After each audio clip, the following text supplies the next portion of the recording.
A lo largo del siglo XIX, las mujeres han estado presentes en distintos papeles de la historia, como en el espionaje, contrabandistas de armas, seductoras de tropa, mensajeras o conspiradoras, como lo conocemos de Leona Vicario, José Fuertes de Domínguez o la Güera Rodríguez en el inicio de la independencia de México.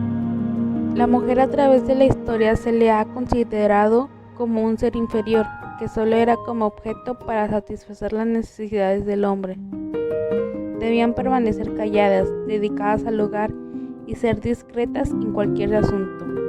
Durante el siglo XIX se promovió la creación de instituciones destinadas al desarrollo profesional de las mujeres, quienes a partir de ese entonces accedieron a distintos espacios educativos, como las escuelas primarias, secundarias, normales y al finalizar el siglo XIX a la universidad. En el año 1867, México estableció legalmente el carácter laico, gratuito y obligatorio a la educación básica, donde se mencionaba que todo individuo debería de recibirla. Sin embargo, los hombres fueron los que primero tuvieron acceso a la educación formal con influencias religiosas. Poco después se consideró que la mujer fuera partícipe en la educación. Aunque fue difícil al principio, la mujer por fin había tenido un desapego del marido y el hogar.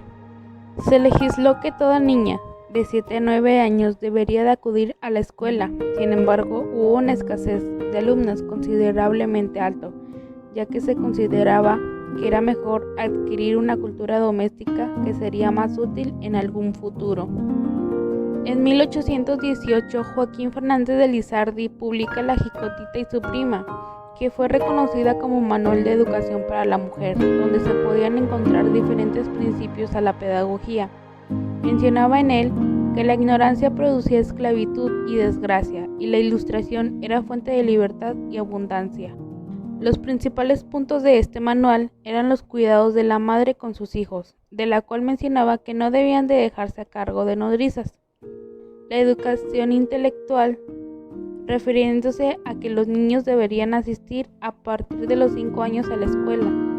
La educación moral, como principio de formar reglas y deberes de los padres con los hijos y el esposo con su esposa.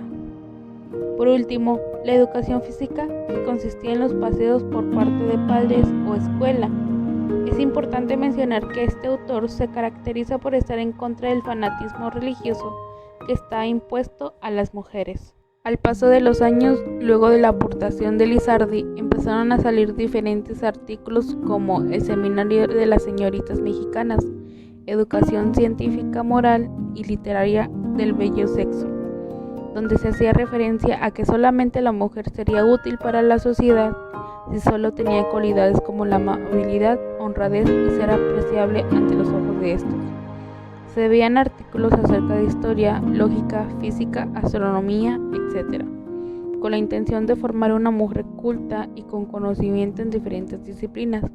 Sin embargo, estos dos artículos solo podían ser adquiridos por quienes poseían de recursos económicos. Las mujeres ilustradas tuvieron, por regla general, los medios económicos para adquirir una amplia cultura libresca, en tanto como decir que si no se era rica, no había muchas posibilidades de acceder a las letras y al arte. Entre las mujeres, más que entre los hombres, tener fortuna o permanecer a una familia acomodada era prácticamente un requisito para ingresar a la élite del conocimiento, y aún así, muy pocas lo lograban. En 1833, con las reformas de Valentín Gómez Farías, decretaron el establecimiento de una escuela normal destinado a la enseñanza primaria y otra para la enseñanza primaria de mujeres. El gobierno de Ignacio Comonfort se interesó por la formación de maestros, creando la Escuela Normal para Maestros y Maestras de Primeras Letras. En los años 1856 a 1867, Juárez consideraba de manera urgente tener iniciativas a la normatividad de materia educativa, por lo que se incluyó en la Constitución de 1857 el tema educativo, que quedó incluido en el artículo 3. La enseñanza es libre. La ley determinará qué profesiones necesitan título para su ejercicio y con qué requisitos debe de expedir. En 1856 se estableció la secundaria para niñas, lo que fue una gran iniciativa para la formación de las futuras maestras, por lo que se sentaron las bases de las escuelas normales. En diciembre de 1867 se expidió la Ley Orgánica de Instrucción Pública, en la que se reglamentó el carácter laico, gratuito y obligatorio de la enseñanza elemental, ordenando abrir escuelas para niños y para niñas, y también se establece la Escuela Nacional Preparatoria. Luego de ser la educación primaria como esencial tanto para niños y niñas, se podía acceder, luego de su término, a la escuela secundaria. Solo era obligatoria para quienes tenían planeado hacer estudios de preparatoria o profesional. Sin embargo, aún se le consideraba a la mujer como un ser feliz y útil para la familia.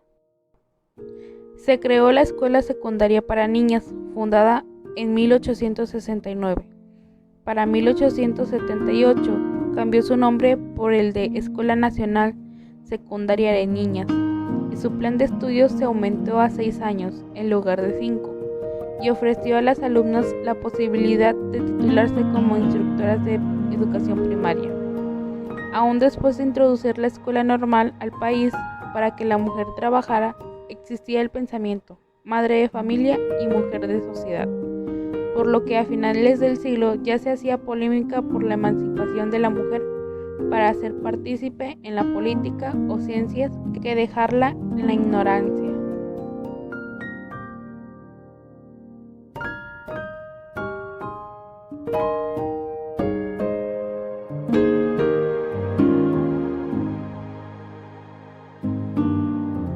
Las maestras Rita Cetina, junto con Gertrudis Tenorio Zavala y Cristina Farfán, fundaron la escuela La Siempre Viva en mayo de 1870.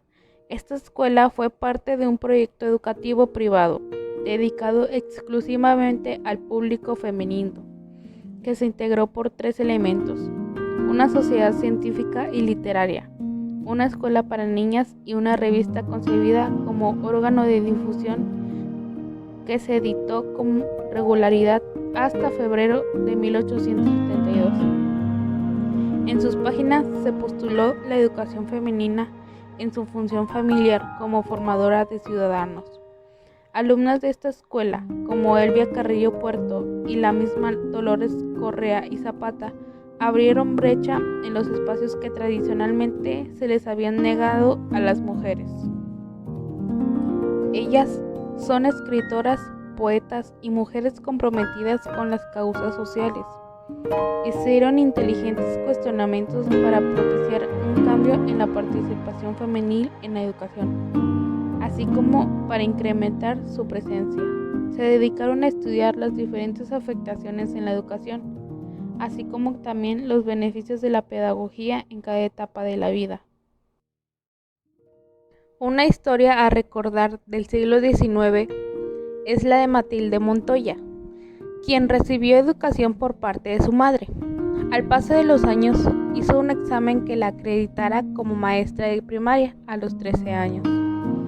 Pero aún muy chica, no pudo trabajar como tal, por lo que se inscribió a la carrera de obstetricia y partera, dependencia de la Escuela Nacional de Medicina, y se titula como partera y trabaja como auxiliar de cirugía.